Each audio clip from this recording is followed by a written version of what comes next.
आज आपण मराठी हा विषय पाहणार आहोत आणि या विषयामध्ये आज आपण पारिभाषिक शब्द हे प्रकरण अभ्यासणार आहोत। मग पारिभाषिक शब्द म्हणजे काय? पारिभाषिक शब्द म्हणजे आपल्या भाषेबाहेरील शब्द। भाषिक शब्द म्हणजे आपली भाषा, आपले शब्द म्हणजे आपली भाषा मराठी आहे, आपल्या मराठी भाषा ही आपली भाषा। पारिभाषिक भाषा म्हणजे परभाषा, म्हणजे जसे की इंग्रजी भाषा ही आपली भाषा नाहीये, ही दुसऱ्यांची भाषा आहे, म्हणून त्यातील जे शब्द असतात त्याला पारिभाषिक शब्द असे म्हणायचं। समजलं? पारिभाषिक शब्द म्हणजे काय? मग पारिभाषिक शब्द हे आपल्याला रोजच्या जीवनामध्ये तसेच पुढे जाऊन आपल्याला पारिभाषिक शब्द हे अत्यंत महत्त्वपूर्ण आहेत। त्यासाठी ते आत्ताच व्यवस्थितरित्या शिकून घ्यायचे आहेत, कारण की तुम्हाला पारिभाषिक शब्द हे बँक असेल, उद्योग असेल, कामधंदा असेल, बिझनेस असेल, तुम्ही शाळेत कुठेही जरी गेला, बँकेत कुठेही गेला, समाजामध्ये कुठेही फिरला, रोडनी चालला असाल, ट्रॅव्हलिंग करत असाल, फिरायला गेला असाल बाहेरगावी, तरी सुद्धा सहलीला गेला असाल तरी सुद्धा त्या ठिकाणी तुम्हाला रस्त्याने जाताना जे बोर्ड दिसतात ते इंग्लिशमध्ये सुद्धा असतात, बरोबर की नाही? मग ते तुम्हाला इंग्लिशमध्ये समजलं पाहिजे, त्यासाठी तुम्हाला पारिभाषिक शब्द येणं अत्यंत आवश्यक आहे। बँकेमध्ये गेला तर त्या ठिकाणी इंग्लिशमध्ये बोर्ड असतात, मराठीमध्ये सुद्धा असतात, परंतु इंग्लिशमध्ये सुद्धा बोर्ड तुम्हाला समजला पाहिजे की नक्की ते काय दिलेलं आहे। म्हणजेच कॅशियर असतील बँकेमध्ये, रोखापाल असतो, बरोबर की नाही? म्हणजे असे शब्द त्या ठिकाणी तुम्हाला समजले पाहिजेत। बिझनेसमधील जे शब्द असतात काही काही, बरोबर, म्हणजे शासकीय जे कार्यालय असतात त्या ठिकाणी सुद्धा लिहिलेलं असतं, मराठीमध्ये सुद्धा असतं आणि इंग्लिशमध्ये सुद्धा असतं, परंतु तुम्हाला ते इंग्लिशमध्ये काय लिहिलेलं आहे ते सुद्धा समजलं पाहिजे। त्यासाठी पारिभाषिक शब्द हे शिकणं अत्यंत आवश्यक आहे आणि त्यासाठीच मी काही प्रश्न घेतलेले आहेत की पारिभाषिक शब्दावरती तुम्हाला कशा पद्धतीने प्रश्न विचारले जाऊ शकतात परीक्षेला, ते आता आपण पाहू। ठीक आहे, तर पहा, पहिला प्रश्न आहे, लेबर या पारिभाषिक शब्दाचा योग्य अर्थ सांगा। लेबर या पारिभाषिक शब्दाचा योग्य अर्थ सांगा असं सांगितलेलं आहे। मग 4 पर्याय दिलेले आहेत या ठिकाणी। पहिला आहे नाट्यकृती, दुसरा आहे बडतर्फ, तिसरा आहे कामगार आणि चौथा आहे यापैकी नाही। मग पहा, या ठिकाणी लेबर या पारिभाषिक शब्दाचा अर्थ काय आहे 4 पर्यायांपैकी? नाट्यकृती म्हणजे ड्रामा, नाट्यकृती म्हणजे ड्रामा, बडतर्फ म्हणजे डिसमिस आणि कामगार म्हणजे लेबर आणि चौथा आहे यापैकी नाही। मग विचारलेल्या प्रश्नाचं जर उत्तर या 3 मध्ये जर नसेल तर आपण पर्याय क्रमांक 4 यापैकी नाही हा आपण या ठिकाणी निवडणार आहोत। तर पहा, मग लेबर हा 3 मध्ये कुठे आलेला आहे? तर नाट्यकृती म्हणजे ड्रामा म्हणजे लेबरर नाही, पहिला चुकीचा। बडतर्फ म्हणजे लेबरर नाही, डिसमिस आहे म्हणजे दुसरा देखील चुकीचा। कामगार म्हणजे लेबरर, अगदी बरोबर आहे, म्हणून कामगार म्हणजे काय? लेबर। म्हणून या ठिकाणी ह्या प्रश्नाचं योग्य उत्तर पर्याय क्रमांक 3 हे आपल्याला मिळालेलं आहे। म्हणून यापैकी नाही हे पर्याय क्रमांक 4 जो आहे तो या ठिकाणी आपोआपच रद्द होतो। म्हणजे लेबरर म्हणजे काय? तर कामगार, लेबर। आता आपण म्हणूया पुढील प्रश्नाकडे। पुढील प्रश्न काय आहे पहा, योग्य पर्याय निवडा असा प्रश्न आहे। प्रश्न काय आहे? योग्य पर्याय निवडा, म्हणजे जे बरोबर पर्याय असेल तोच आपल्याला निवडायचा आहे या ठिकाणी। आणि या ठिकाणी पहा 4 जोड्या दिलेल्या आहेत, 4 पर्याय दिलेले आहेत आणि जोड्या कशाच्या आहेत? तर पारिभाषिक शब्द दिलेले आहेत आणि त्याचा अर्थ दिलेला आहे। पारिभाषिक शब्द आणि त्याच्या अर्थाच्या ह्या 4 जोड्या दिलेल्या आहेत आणि त्यामधून आपल्याला योग्य पर्याय निवडायचा आहे। तो पर्याय निवडल्यानंतर आपल्याला 4 पर्यायी उत्तरांचे पर्याय देखील या ठिकाणी दिलेले आहेत आणि या ठिकाणी योग्य पर्याय निवडल्यानंतर आपल्याला ते उत्तर खालील उत्तरांच्या पर्यायामध्ये आपल्याला ते शोधायचं आहे।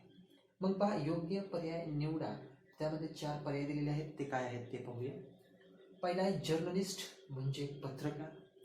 मग जर्नलिस्ट हा पारिभाषिक शब्द आहे, त्याला मराठीमध्ये पत्रकार म्हणतात, अगदी बरोबर।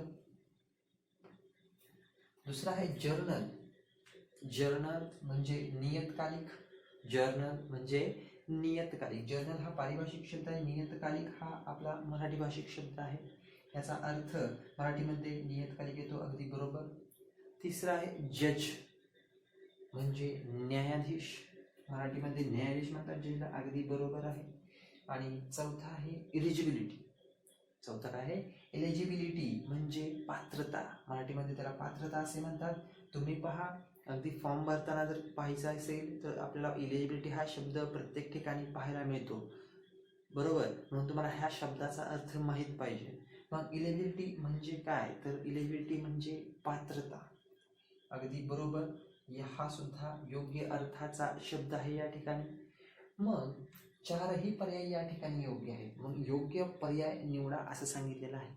मग चारही योग्य आहेत म्हणून तुम्ही चारही प्रश्नांना सर्कल करायचं नाही, चारही प्रश्न योग्य असं समजायचं नाही.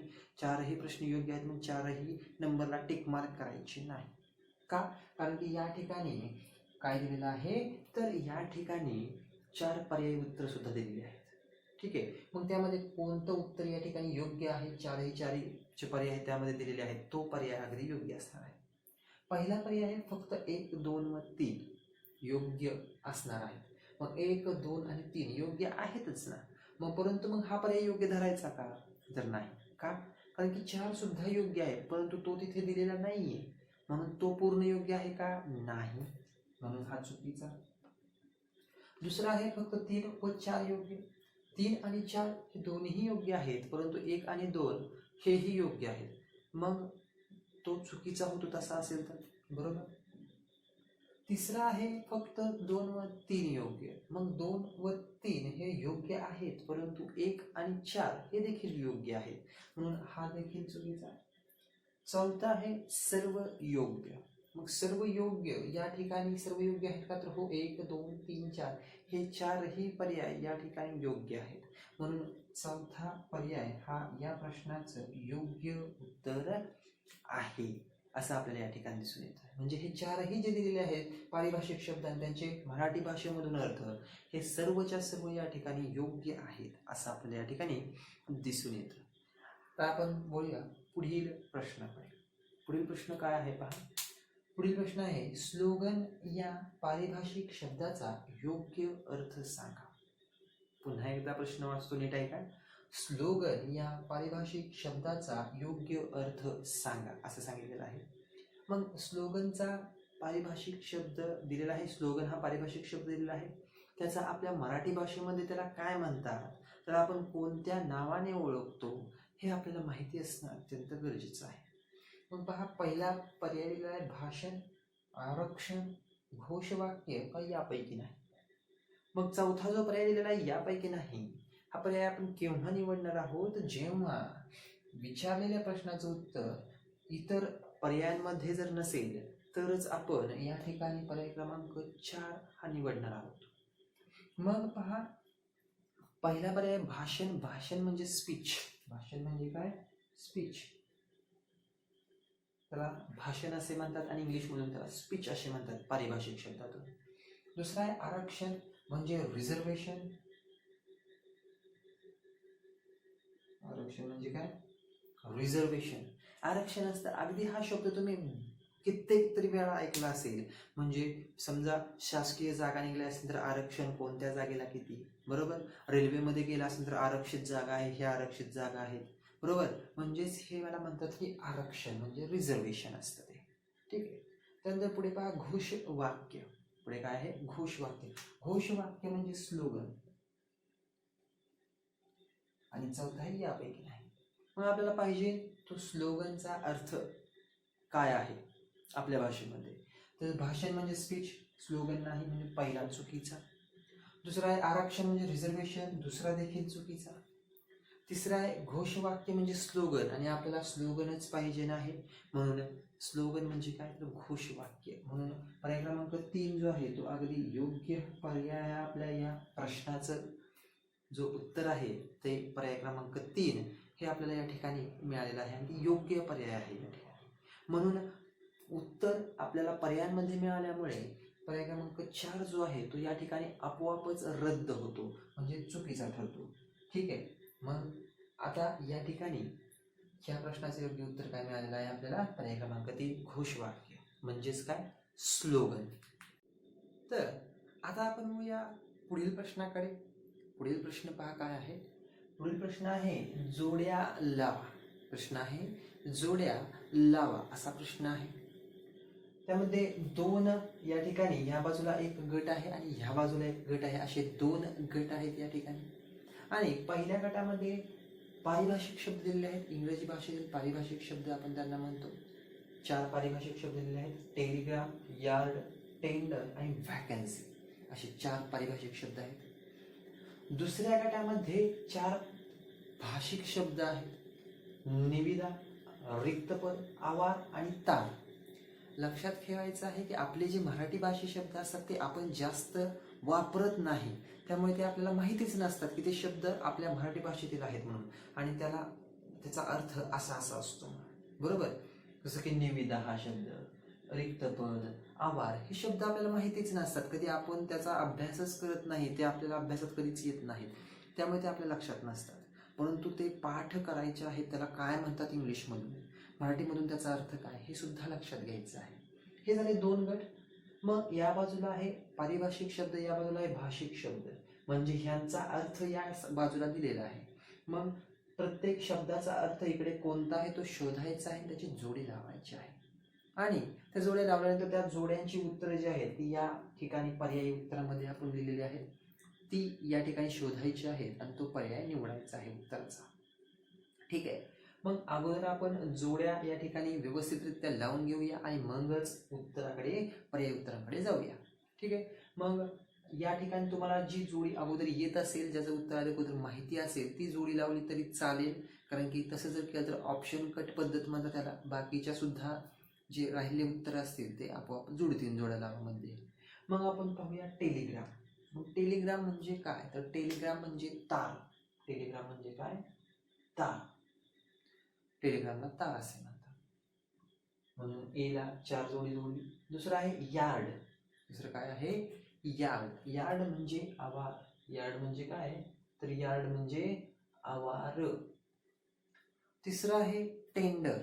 टेंडर म्हणजे पहा की पेपरमध्ये नोटीस निघते, बरोबर. पेपरमध्ये टेंडर नोटीस असते, नोटीस म्हणून कॉलम असतो आणि त्याच्या खाली टेंडर हा शब्द असतो आणि खाली दिलेलं असतं टेंडर, किंवा ह्या कारखान्याचं हे टेंडर निघलेलं आहे, नगरपालिकेचं रस्ते बांधणीचं टेंडर निघलेलं आहे, बरोबर. किंवा शासनाचं मोठा रस्ते बांधणीचं, एखादं तळ बांधायचं टेंडर निघलेलं आहे, त्याला म्हणतात टेंडर. तो इंग्लिश शब्द आहे. मग त्याला मराठीमध्ये काय म्हणतात, तर त्याला म्हणतात टेंडरला काय म्हणतात, तर निविदा असे म्हणतात. निविदा हा शब्द तुम्हाला पेपरमध्ये पाहायला मिळेल, न्यूजपेपरमध्ये म्हणजे वर्तमानपत्रामध्ये. त्या ठिकाणी तिथं निविदा असं लिहिलेलं असतं, हे लक्षात ठेवायचं आहे. म्हणजे तुम्हाला निविदा म्हणजे काय, तर टेंडर. तिथे मराठीमध्ये स्पष्ट निविदा असं लिहिलेलं असतं. तुम्ही जर पेपर वाचत असाल तर तुम्हाला नक्की समजेल, आणि वाचत नसाल तर पेपर वाचायला सुरुवात करा, म्हणजे तुम्हाला पारिभाषिक शब्दांना मराठीमध्ये काय म्हणतात हे नक्कीच समजेल. ठीक आहे. मग आता राहिलेलं आहे वॅकन्सी. वॅकन्सी म्हणजे रिक्त पदे. वॅकन्सी म्हणजे काय, तर रिक्त पदे. वॅकन्सी हा शब्द नेहमीच सरकारी जागा निघतात सरकारच्या, म्हणजेच PSI वगैरे असतील, क्लर्क असतील, अशा वेगवेगळ्या स्वरूपाच्या जागा निघतात. त्या जागांची जी वॅकन्सी असते, रिक्त जागा, त्या ज्यावेळेस बाहेर पेपरद्वारे बाहेर येतात त्यावेळेस त्याला काय म्हणतात, की सरकारी रिक्त पदे आता निघालेली आहेत. म्हणजे असे शब्द तुम्हाला पेपरामध्ये वाचायला भेटतील, म्हणून पेपर वाचत चला. ठीक आहे. आपण आता या ठिकाणी जोड्या लावलेल्या आहेत. आता त्यांची पर्यायी उत्तर या ठिकाणी आपण शोधूया. पहिला आहे A4. A4 आहे का, आहे, अगदी योग्य. B3, परंतु B1 आहे, चुकीचा, म्हणून पहिला पर्याय अगदी चुकीचा आहे या ठिकाणी. ठीक आहे. एक जरी चुकलं तरी पूर्ण पर्याय तो चुकतो, हे लक्षात ठेवायचं आहे. दुसरा आहे A4. A4 आहे का, अगदी योग्य. B3 अगदी योग्य. C1, C2 लिहिलाय, चुकीचा, म्हणून दुसरा देखील चुकीचा. ठीक आहे. एक जरी चुकला तरी पूर्ण चुकीचं असतं. तिसरा आहे A4 अगदी योग्य.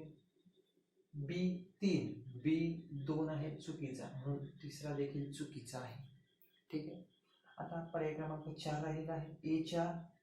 A4 योग्य, B3 अगदी योग्य, C1 योग्य आणि D2 सुद्धा योग्य.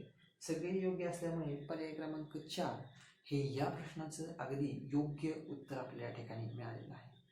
म्हणजेच टेलिग्राम, तार, यार्ड, आवा, टेंडर, निविदा, वॅकन्सी, रिक्त पद. ठीक आहे. मग आता आपण वळूया पुढील प्रश्नाकडे. पुढील प्रश्न पहा. अधिसूचना या शब्दाचा पारिभाषिक शब्द सांगा. अधिसूचना या शब्दाचा पारिभाषिक शब्द सांगा असं सांगितलेलं आहे. पहिला पर्याय नोट, दुसरा पर्याय नोटिफिकेशन, तिसरा पर्याय रिपोर्ट आणि चौथा पर्याय यापैकी नाही. मग पहा, नोट म्हणजे काय तर टिप्पणी. नोट म्हणजे काय? टिप्पणी. नोट करून घेणे, टिपून घेणे, टिप्पणी. रिपोर्ट म्हणजे अहवाल आणि नोटिफिकेशन म्हणजे अधिसूचना. मग पहा, नोटिफिकेशन म्हणजे अधिसूचना, मग नोट म्हणजे टिप्पणी म्हणून पहिला चुकीचा, रिपोर्ट म्हणजे अहवाल म्हणजे तिसरा चुकीचा आणि नोटिफिकेशन म्हणजे अधिसूचना म्हणून दुसरा जो आहे तो अगदी योग्य आहे. आणि यापैकी नाही हा आपोआप रद्द होणार, कारण की या ठिकाणी नोटिफिकेशन म्हणजे अधिसूचना हा योग्य उत्तराचा पर्याय आपल्याला मिळालेला आहे. म्हणून ह्या प्रश्नाचं योग्य उत्तर आहे पर्याय क्रमांक 2 नोटिफिकेशन म्हणजेच अधिसूचना. म्हणजेच आता आपण काय पाहिलेलं आहे तर पारिभाषिक शब्द म्हणजे काय आणि त्याच्यावरील प्रश्न कशा रीतीने परीक्षेला विचारले जाऊ शकतात ते आता आपण पाहिलेलं आहे.